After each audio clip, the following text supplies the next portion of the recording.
हरे कृष्णा। प्रिय दर्शकों, अगर भगवान इस पूरे संसार में व्याप्त है तो हम उन्हें कैसे पहचानें, कहाँ कहाँ उन्हें पहचानें? कैसे हम ये समझ सके कि भगवान हर वस्तु में मौजूद है? क्या भगवान केवल मंदिर में ही है या प्रकृति की सुंदरता, ज्ञान, शक्ति और श्रेष्ठ वस्तु में भी उनकी झलक दिखाई देती है? आज के श्लोक 16 और 17 में अर्जुन भगवान श्री कृष्ण से इसी रहस्य को समझने का अनुरोध करते हैं। पिछले श्लोकों में अर्जुन ने श्री कृष्ण को परम ब्रह्म, परम धाम और संपूर्ण जगत का स्वामी स्वीकार किया। उन्होंने यह भी बताया कि भगवान के वास्तविक स्वरूप को देवता और दानव भी पूरी तरह से नहीं पहचान सके।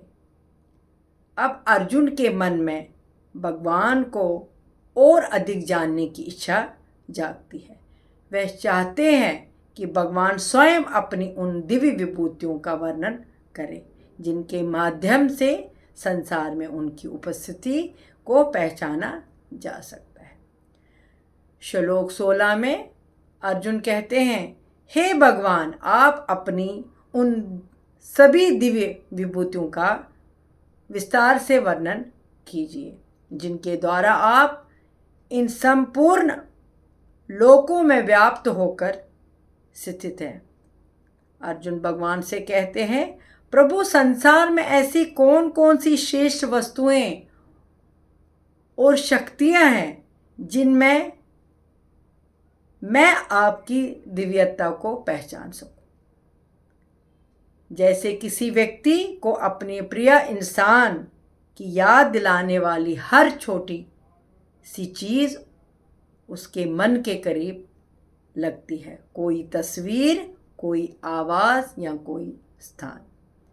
इसी तरह से यदि हम जान ले कि संसार की श्रेष्ठ वस्तुओं में भगवान की विशेष झलक है तो प्रकृति, ज्ञान, शक्ति और सुंदरता को देखकर हमारा मन भगवान की ओर जा सकता है। श्लोक 17 में अर्जुन भगवान से पूछते हैं, हे योगेश्वर, मैं आपका निरंतर चिंतन किस प्रकार करूं? किन किन रूपों और वस्तुओं में आपका ध्यान करूं ताकि मैं आपको पहचान सकूं?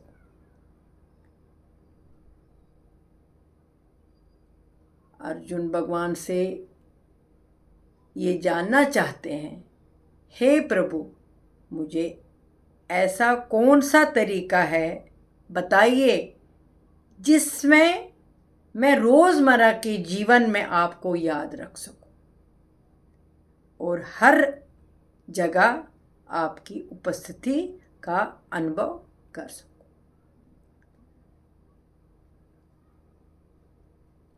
मान लीजिए किसी विद्यार्थी को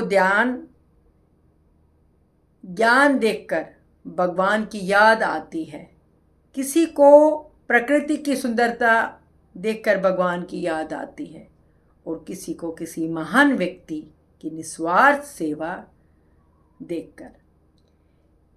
यदि हमारी दृष्टि बदल जाए तो संसार की हर श्रेष्ठ चीज़ हमें भगवान की याद दिलाने वाली बन सकती है। प्रिय दर्शकों, इन श्लोकों की सबसे सुंदर सीख यही है कि भगवान को याद करने के लिए हमें संसार छोड़ने की आवश्यकता नहीं है, हमें केवल अपनी दृष्टि बदलने की आवश्यकता है। जब सूर्य उदय देखे तो उनकी रोशनी में ईश्वर को याद करें। किसी ज्ञानी व्यक्ति से मिले तो ज्ञान के स्रोत को याद करें। किसी के हृदय में करुणा देखे तो उसमें भगवान की झलक पहचाने। प्रिय दर्शकों, जिस दिन हमारी दृष्टि में यह परिवर्तन आ गया उस दिन भगवान केवल मंदिर में ही नहीं बल्कि हमारे जीवन के हर सुंदर अनुभव में दिखाई देने लगेंगे। तो प्रिय दर्शकों, तो आइए आज से एक छोटा सा संकल्प ले कि हर दिन किसी एक श्रेष्ठ गुण या सुंदर अनुभव में भगवान की विभूति को पहचाने और मन ही मन में कहे, हे प्रभु, आपकी झलक हर जगह है, आप हर वस्तु में, हर जगह है आप।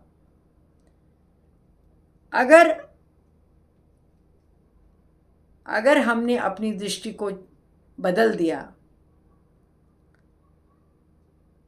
तो हर जगह हमें भगवान का आभास हो जाएगा। हमें ये लगेगा कि भगवान हर जगह मौजूद है। प्रिय दर्शकों, अगर आज का ये गीता ज्ञान आपको अच्छा लगा हो तो इसे अपने प्रियजनों के साथ ज़रूर साझा करें। ऐसे ही सरल और जीवन से जुड़े गीता ज्ञान के लिए हमारे चैनल से जुड़े रहें। राधे राधे। मिलते हैं कल ऐसे श्लोकों के साथ। तब तक के लिए खुश रहिए, स्वस्थ रहिए, गीता का ज्ञान बढ़ाते रहिए। श्री कृष्ण की कृपा आप पे हमेशा बनी रहे। जय श्री कृष्ण।